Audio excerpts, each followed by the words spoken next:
जी की अध्यक्षता में संपन्न हुई है और ये बैठक लगभग कोई 5:30 जो है वो एनक्रोचमेंट्स खास करके जो हमारे फॉरेस्ट हॉर्टिकल्चर के बगीचों के हैं और ख़ास करके जो हमारे जो छोटे किसान हैं और हमारे मझोले किसान हैं उनको किस तरह से रेगुलाइज किया जाए as per the direction of the Supreme Court हमारी रेगुलराइज करने के लिए जो है गवर्नमेंट ऑफ इंडिया को भेजा है। जो चाहे वो फॉरेस्ट एरिया में लैंड है चाहे गवर्नमेंट लैंड पे है वो सारे का सारा प्रपोजल गवर्नमेंट ऑफ इंडिया को भेज दिया गया है और हमें उम्मीद है कि गवर्नमेंट ऑफ इंडिया जो है उसकी स्वीकृति जो है हिमाचल प्रदेश सरकार को देगी ताकि हज़ारों की तादाद में जो हमारे बागवान हैं किसान हैं उनको जो है राहत जो है वो मिल सके। इसी तरह से हमारे जो शहरों में भी जो अर्बन एरियाज़ में खास करके वो एरियाज़ जो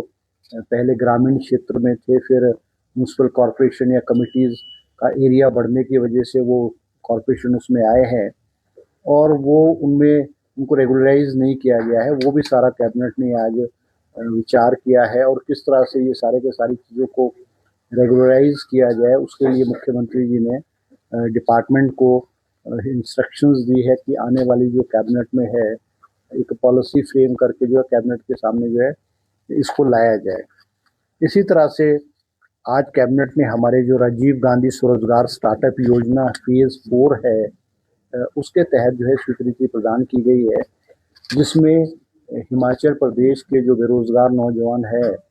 उनको 1000 बसेस जो हैं वो ग्रामीण क्षेत्रों में 1000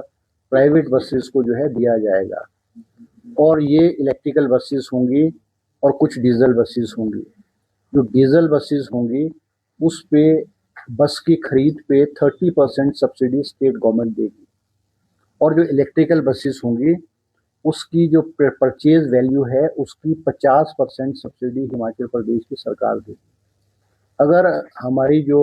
इलेक्ट्रिकल बस है जो कि 32 सीटर से कम होगी 18 सीटर से 32 सीटर के बीच होगी, अगर वो 1 करोड़ रुपए की बस होगी तो 50 लाख रुपया जो है जो हमारा अनएम्प्लॉयड यूथ है उसको सरकार 50 लाख रुपए की कीमत जो है हिमाचल सरकार उनको सब्सिडी के रूप में परचेज बस के लिए करेगी। डीजल की बस में 30% सब्सिडी किया जाएगा और ये बसेस जो हैं वो ग्रामीण क्षेत्रों में चलेगी खास करके जहाँ पे बसेस की कमी है और ये जो बसेस है इनसे से कोई टैक्स लिया जाएगा जैसे SRP है गुड टैक्स है और ये जो टैक्सेस है जो अमूमन जो ट्रांसपोर्टर जो दे रहे हैं वो इन बसेस से नहीं लिया जाएगा। ये अनएम्प्लॉयमेंट यूथ को रोजगार देने के लिए जो हमारी स्कीम थी कि हिमाचल प्रदेश में जो हम 680 करोड़ रुपए के लिए जो स्कीम्स बनाएंगे जिसमें हम नौजवानों को रोजगार सेल्फ एम्प्लॉयमेंट करेंगे और इन जो बसेस चलेंगी जो हमारी बस जो डीजल बसेस होंगी उनको सरकार 50,000 रुपये 50,000 रुपीज़ पर मंथ जो है वो कंपनसेशन के रूप में देगी और इलेक्ट्रिकल बस वाले को 75,000 रुपया महीना के रूप में जो है जो उनको जो लॉस होगा या जो एक उनको वायबल उसकी बस को रूट को वायबल बनाने के लिए जो है वो 75,000 इलेक्ट्रिक बस को दीजिएगा। स्टूडेंट से कोई फीस नहीं ली जाएगी। स्टूडेंट्स इस बसेस में जो बसेस होंगी ये 1000 बसेस स्टूडेंट्स इसमें फ्री ट्रेवल करेंगे। महिलाओं को जो है वो इन बसेस में 50% किराया जो है वो फ्री होगा, 50% किराया चार्ज किया जाएगा और ये सारे का सारा जो बोझ है इसको सहन करने के लिए वायबिलिटी गैप PGF जो है वो डीजल बस को 50,000 रुपये महीना और इलेक्ट्रिकल बस को 75,000 रुपये महीने के रूप में हिमाचल प्रदेश की सरकार जो है वो देगी। इसी तरह से हमारे जो जुब्बल कोटखाई क्षेत्र में जो पीछे अग्निकांड हुआ, रोड में जो अग्निकांड हुआ है उसमें जो स्पेशल पैकेज के रूप में जो इंसेंटिव्स थे वो आज कैबिनेट ने उनको स्वीकृति प्रदान की है। स्पेशल पैकेजेस में जो आग लगती थी या घर को नुकसान होता था, पशु को नुकसान होता था, वही रेट्स जो हैं वो इन क्षेत्र के जुब्बल कोटखाई और रोड के अग्निकांड में जो हुए हैं उनको दिए जाएंगे। इसी तरह से आज कैबिनेट ने जो है 20 पोस्ट ने जल शक्ति विभाग में ड्राफ्टमैन की सैंक्शन की है, जिसमें कि 10 पोस्टें जो है वो रेगुलर बेसिस में रिक्रूटमेंट द्वारा की जाएंगी और 10 पोस्टें जो है वो डिपार्टमेंट प्रमोशन के माध्यम से की जाएगी on a fix account of 15,500 रुपये। इसके अलावा कैबिनेट सब कमेटी की फॉर्मेशन की गई है, जो मल्टी टास्क वर्कर्स जो हमारे क्लास 4 और multi task worker Himachal Pradesh में जो लगेंगे वो अब अलग अलग डिपार्टमेंट में नहीं लगेंगे, वो एक एजेंसी के थ्रू लगेंगे। उसके लिए कैबिनेट सब कमेटी का गठन किया गया। कैबिनेट सब कमेटी को मॉडलिटीज तैयार करके कैबिनेट में जो है वो उसको देगी। इसके अलावा मंझेली जिला हमीरपुर में उप स्वास्थ्य केंद्र खोलने की स्वीकृति कैबिनेट ने दी है। इसी तरह से हमारे देरा में बीएमओ ऑफिस और सिविल हॉस्पिटल देरा जो कि नया जो इंस्टीट्यूशंस खोले गए हैं उसमें कैबिनेट ने जो है स्टाफ की पोस्टों को सैंक्शन करने की स्वीकृति प्रदान की है। इसी तरह से हमारी एक स्कीम है real estate projects with private developers. ये हमारे हाउसिंग बोर्ड, ये हमारे जो हिमुडा है उसके कोलैबोरेशन में उसकी जो एसओपीज हैं और जो गाइडलाइंस हैं किस तरह से इसकी मॉडलिटीज़ होंगी वो भी आज कैबिनेट में पेश की गई और कैबिनेट ने इसको स्वीकृति प्रदान की गई है। इसके अलावा कैबिनेट ने जो है काफ़ी बहुत सारी पोस्टें जो है वो सैंक्शन की है, जिसमें कि हमारे जो है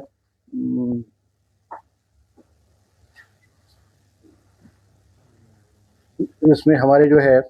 250 पोस्टें जो है एजुकेशन, इसमें health department, medical education department में 250 पोस्टें जो मल्टी टास्क वर्कर क्लास 4 की जो है वो कैबिनेट ने सैंक्शन की है। इसके साथ कैबिनेट ने आज 300 पोस्टें मेडिकल ऑफिसर्स की सैंक्शन की है, जिसमें से कि 150 जो पोस्ट है वो मेडिकल ऑफिसर स्पेशलिस्ट की जाएगी और 150 पोस्टें जो है मेडिकल ऑफिसर्स एमबीबीएस डॉक्टर्स की जो है वो की जाएंगी और ये पब्लिक सर्विस कमीशन के थ्रू इनको स्वीकृति प्रदान की जाएगी। इसी तरह से कैबिनेट ने आज 162 पोस्ट जो है वो paramedical staff under medical education department sanction की है, जिसमें ओटीए की पोस्ट है 76, रेडियोग्राफर की 36 और एमएलटी की 50 पोस्टें जो है सैंक्शन की है। क्योंकि हमारे जो मेडिकल कॉलेजेस हैं यहाँ पे जो हमारे जो टेक्निकल स्टाफ है उसकी बहुत कमी है और रेडियोग्राफर है, ऑपरेशन थिएटर अटेंडेंट्स हैं और मल्टी एबिलिटीज हैं, इनकी अवेलेबिलिटी मेडिकल कॉलेज में है और हमारे मेडिकल हॉस्पिटल की फंक्शनिंग है वो बहुत हद तक प्रभावित हो रही थी। आज कैबिनेट ने 162 पोस्ट पैरामेडिकल स्टाफ की सैंक्शन की गई है। इसी तरह से आज डिपार्टमेंट ऑफ कार्डियोलॉजी नियर चौक सुंदरनगर में भी जो है वो पोस्टें सैंक्शन की है। इसी तरह से आज कैबिनेट ने 200 पोस्टें हमारे जो है स्टाफ नर्सेज की in the health and family welfare department, health department में 200 पोस्टें जॉब ट्रेनिंग के रूप में जो है स्वीकृत की गई हैं। और आज कैबिनेट ने 75 post assistant professor in various medical colleges में सैंक्शन की गई है, जिसमें हमारा हमीरपुर का मेडिकल कॉलेज है, चंबा मेडिकल कॉलेज है, नियर चौक मेडिकल कॉलेज है, नाहन मेडिकल कॉलेज है। अलग अलग कैटेगरीज की असिस्टेंट प्रोफेसर की अलग अलग डिपार्टमेंट में लगभग कोई 8 से 10 डिपार्टमेंट है, जिनमें 5-5, 6-6 पोस्टेज जो हैं इन मेडिकल कॉलेज में जो है सैंक्शन की गई है। क्योंकि जो हमारे कुछ मेडिकल कॉलेजेस हैं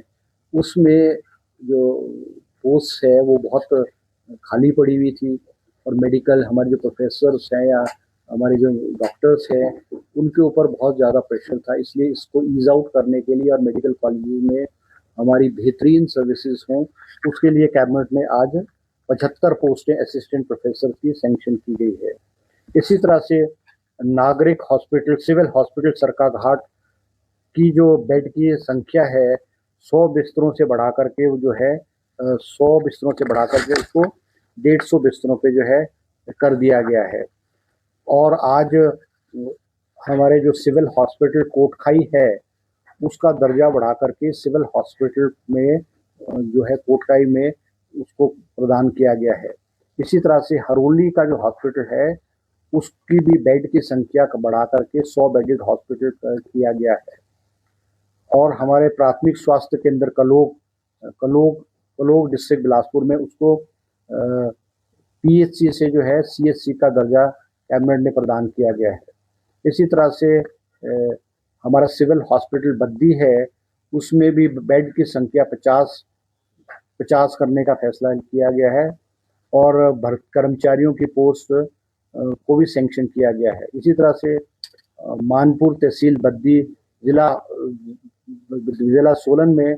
पीएचसी खोलने का भी फैसला कैबिनेट ने किया गया है। और एक पोस्ट हमारे जो है assistant professor mathematics doctor Y S. Parmar horticulture university में खोलने के भी कैबिनेट ने फैसला लिया गया है। और आज कैबिनेट ने हमारी जो हेल्थ की स्कीम्स है, हिमकेयर है, आयुष्मान भारत है, या जो हमारी स्कीम्स है, क्योंकि उसमें आपने देखा होगा कि पिछली गवर्नमेंट में पिछले समय में बहुत सारे पैसे का मिसयूज किया गया होता था। और जो ऑपरेशंस हैं चाहे वो प्राइवेट हॉस्पिटल्स थे उसमें तो खैर बहुत व्यापक दर्जे पे भ्रष्टाचार था और बिलिंग्स जो है वो बहुत हाई बिलिंग की जाती थी। और मगर हमारे जो गवर्नमेंट कॉलेजेस थे उसमें भी इस टाइप के जो केसेस को डिटेक्ट किया गया। जैसे आपको विधानसभा में मुख्यमंत्री जी ने भी कहा है कि वे बच्चादानी का ऑपरेशन जो है कुछ मर्दों के कर लिए गए हैं। इस तरह से बहुत सारे केसेस जो है वो डिटेक्ट हुए हैं। तो ये सारी की सारी चीज़ों को रोकने के लिए जो है कैबिनेट ने फैसला किया है कि अब हिमाचल सरकार जो है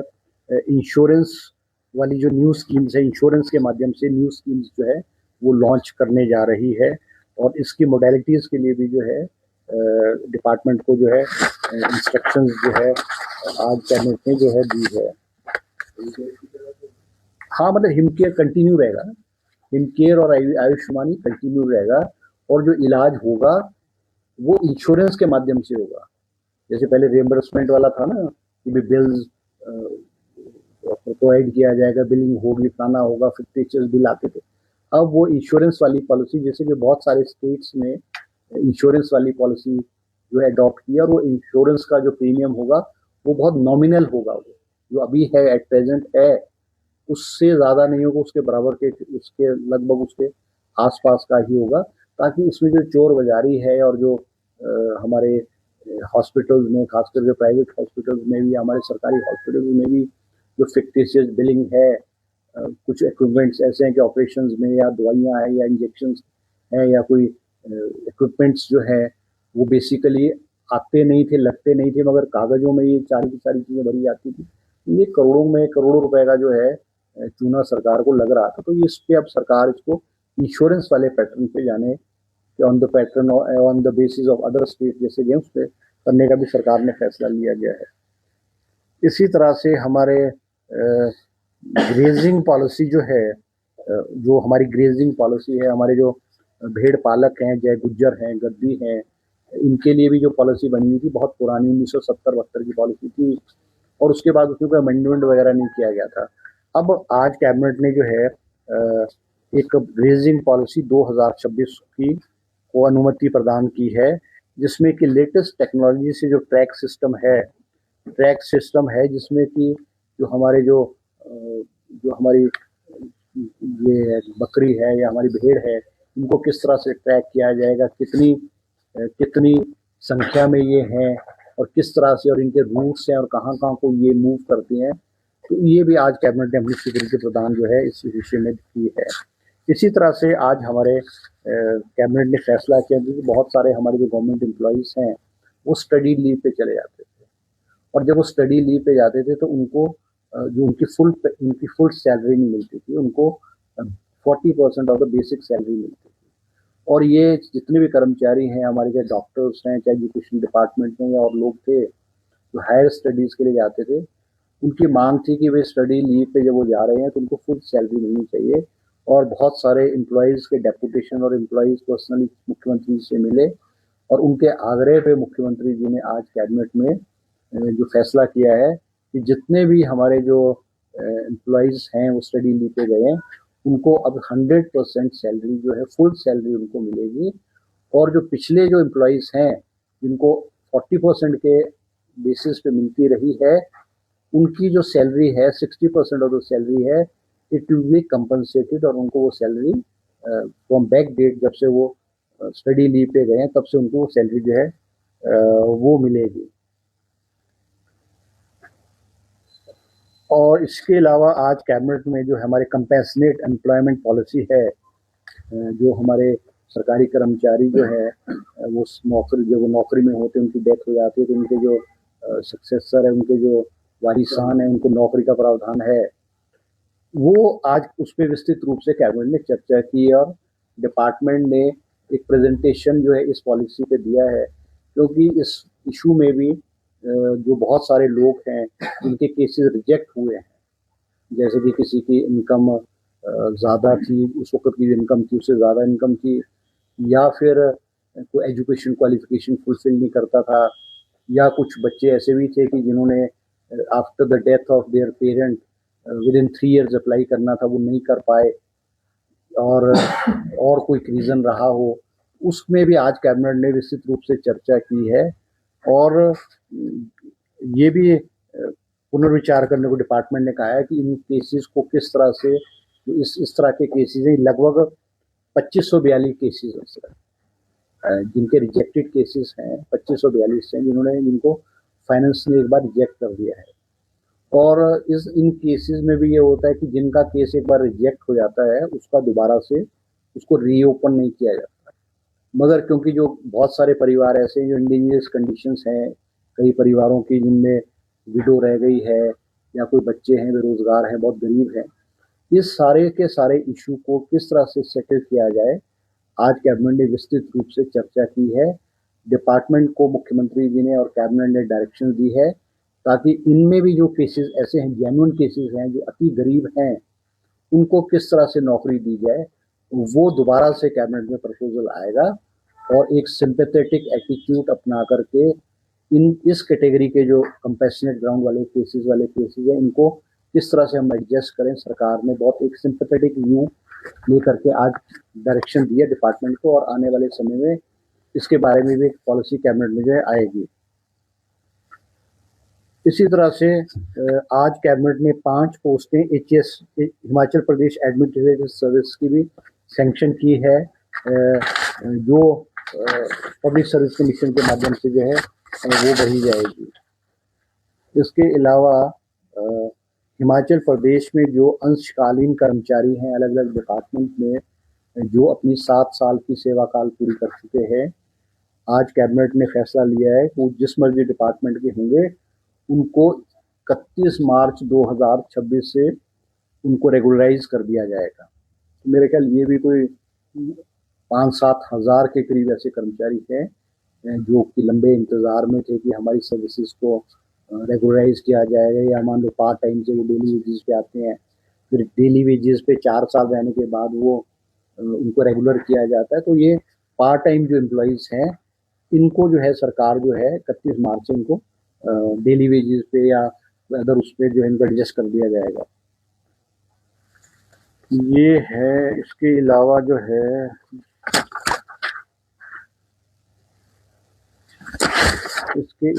आपके एक और इशू आज कैबिनेट में जो आया है वो ये आया कि हमारे जो ट्रैक्टर वाले लोग हैं हमारे किसान हैं जिनके पास ट्रैक्टर्स हैं और वो कभी कभी जो है वो अपने घर के यूज़ के लिए अपने पर्सनल यूज़ के लिए रेत या बजरी वो उठाते हैं मगर पुलिस डिपार्टमेंट या माइनिंग डिपार्टमेंट या फॉरेस्ट डिपार्टमेंट उनका चालान कर रहा है। आज विस्तृत रूप से चर्चा इस इशू में भी की गई है कि किस तरह से जो जेन्युइन यूज जो अपने पर्सनल यूज़ के लिए और एक फ्रॉम अ लीगल सोर्स रेत बजरी उठा करके अपनी ज़मीन से उठा करके अपने घर के लिए इस्तेमाल करता है उसको कैसे राहत प्रदान की जाए उसके तहत भी मुख्यमंत्री जी ने आज इंडस्ट्री डिपार्टमेंट को डायरेक्शंस दिए हैं कि जो गरीब आदमी है, छोटा आदमी है और वो कोई बड़े स्केल पे या इलीगल एक्टिविटी नहीं करता, उनको किस तरह से एडजस्ट किया जाए जेन्युइन यूज़ के लिए डिपार्टमेंट को इंस्ट्रक्शन दिया और डिपार्टमेंट इस इशू में भी जो है वो काम करेगा। इसी तरह से आज कैबिनेट ने जो हमारी इंडस्ट्रियल पॉलिसी है, हिमाचल प्रदेश इंडस्ट्रियल पॉलिसी 2019 जो ख़त्म हो गई थी, उसको 3 महीने के लिए आज कैबिनेट ने उसको एक्सटेंड किया है, क्योंकि हमारी जो हमारी नई इंडस्ट्रियल पॉलिसी है वो अभी पूरी बनी नहीं है, लास्ट स्टेजेस पे है। तो इसलिए इंडस्ट्रियल पॉलिसी 2019 को 3 महीने के लिए एक्सटेंड कर दिया गया है। इसी तरह से एक नया सब डिवीजन एट चढ़ियाड़ इन डिस्ट्रिक्ट कांगड़ा एचपीडब्ल्यूडी में इसको भी खोलने का आज कैबिनेट ने स्वीकृति प्रदान की गई है। इसी तरह से आज कैबिनेट ने कुछ हमारे जो मेले हैं जो हमारे हिमाचल प्रदेश, क्योंकि हमारे जो रिच कल्चर है, हमारा रीति रिवाज है, कल्चर है, उसको बढ़ावा देने के लिए आज कैबिनेट ने हमारे जो सोलूनी मेला है, सोलूनी मेला सोलन जो है उसको राष्ट्रीय स्तर का मेला अपग्रेड करने का फैसला किया है। इसी तरह से माँ शिव शक्ति जातर मेला छतराड़ी जिला चंबा को स्टेट लेवल मेला घोषित करने का कैबिनेट ने फैसला लिया है। मेला नरेटी रेत जिला कांगड़ा में इसको डिस्ट्रिक्ट लेवल का मेला घोषणा करने की कैबिनेट ने फैसला किया है। इसी तरह से नाहा विधार मेला तहसील करसोग जिला मंडी में इसको जिला स्तर का मेला कैबिनेट ने घोषित करने का फैसला किया है। हमारे जो बैसाखी मेला राजगढ़ जिला सिरमौर में होता है, वो डिस्ट्रिक्ट लेवल से उस मेले को स्टेट लेवल करने का फैसला लिया गया है। और हमारी जो टिक्कर जो हमारे जुगल कोटखाई चुनाव क्षेत्र में है, वहाँ के मेले को भी डिस्ट्रिक्ट लेवल का मेला करने की फैसला कैबिनेट ने लिया है। इसी तरह से जिला स्तरीय शिवरात्रि मेला काठगढ़ इंदौरा जिला कांगड़ा को स्टेट लेवल करने का कैबिनेट ने फैसला लिया है। बाड़ी धार मेला सराज, ये है बाड़ी मेला सरियाज तहसील अर्की जिला सोलन में, वो इसको जिला स्तरीय मेला घोषित करने का कैबिनेट ने फैसला लिया है। छिंज मेला नरनोटा जिला चंबा को जिला स्तरीय मेला घोषित करने का आज कैबिनेट ने फैसला लिया है। और हमारे Thakur Ramlal government girls school of sports Jubbal है, जिसमें कि पिछले काफ़ी लंबे अरसे से चल रहा है, उसको एक्सपेंशन के लिए वो किस तरह से और हो, तो नई 4 स्पोर्ट्स जो हैं उनको ऐड करने का आज कैबिनेट ने अपनी इस इंस्टीट्यूशन में स्वीकृति प्रदान की गई है। इसी तरह से मुख्यमंत्री सहारा योजना, ये हिमाचल प्रदेश में 4006 लोगों को मुख्यमंत्री सहारा योजना के रूप में 4000 प्रति माह दिया जाता है। इसमें क्योंकि पेंडेंसी पड़ी हुई थी, आज कैबिनेट ने ये जो मुख्यमंत्री सहारा योजना है, इसकी जो पेंडेंसी है उसको क्लियर करने का कैबिनेट ने फैसला लिया है। वो कैबिनेट ने क्लियर करने का फैसला लिया है और पुरानी पेंडेंसी जितनी भी है 31 मार्च 2026 तक की पेंडेंसी है वो क्लियर कर दी जाएगी। क्योंकि इसमें डिले इसलिए भी हुआ है क्योंकि कुछ केसेस में जो सर्टिफिकेट देते, लाइफ सर्टिफिकेट देते हैं ना, कि जैसे वो इज लाइफ, वो सर्टिफिकेट बहुत सारे केसेस में नहीं दिया गया था, उस वजह से वो पेंडेंसी भी हो गई थी। और जिनके ये पैसे रुके हुए हैं उनसे भी निवेदन है कि जिन्होंने अपना लाइफ सर्टिफिकेट नहीं दिया होगा वो अपना लाइफ सर्टिफिकेट दें, ताकि इस स्कीम का जो आपको बेनिफिट है वो कंटिन्यू रहेगा। तो ये कुछ बातें जो है कैबिनेट ने जो आज फैसला लिया गया है। इसी तरह से एक और जो इशू है वो कैबिनेट में आज आया था, वो मुख्यमंत्री जी की हमारी जो घोषणा है उसमें interest subvention scheme for farmers of the state announced by the chief minister in the budget speech, उसमें भी आज कैबिनेट में प्रेजेंटेशन की गई है कि जिसमें कहा गया था कि हमारे जो किसान हैं जिनका इंटरेस्ट जो है, जिनका लोन 3 लाख से कम है, उसके इंटरेस्ट की 50% पेमेंट जो है वो हिमाचल सरकार देगी। वो आज कैबिनेट में प्रेजेंटेशन किया है। एक सिंपैथेटिक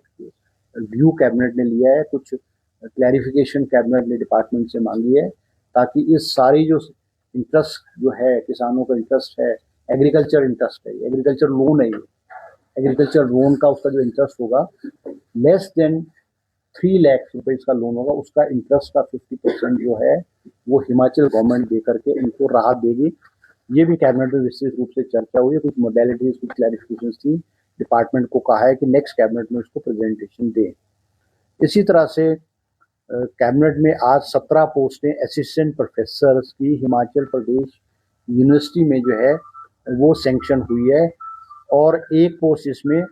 जेबीटी टीचर की जो है, जेबीटी टीचर इन Himachal Pradesh university model school under Himachal university में सैंक्शन की गई है। ये सारी की सारी कुछ चीज़ें जो है वो कैबिनेट में जो है आज आई है, जिसपे विस्तृत रूप से कैबिनेट में चर्चा की गई है।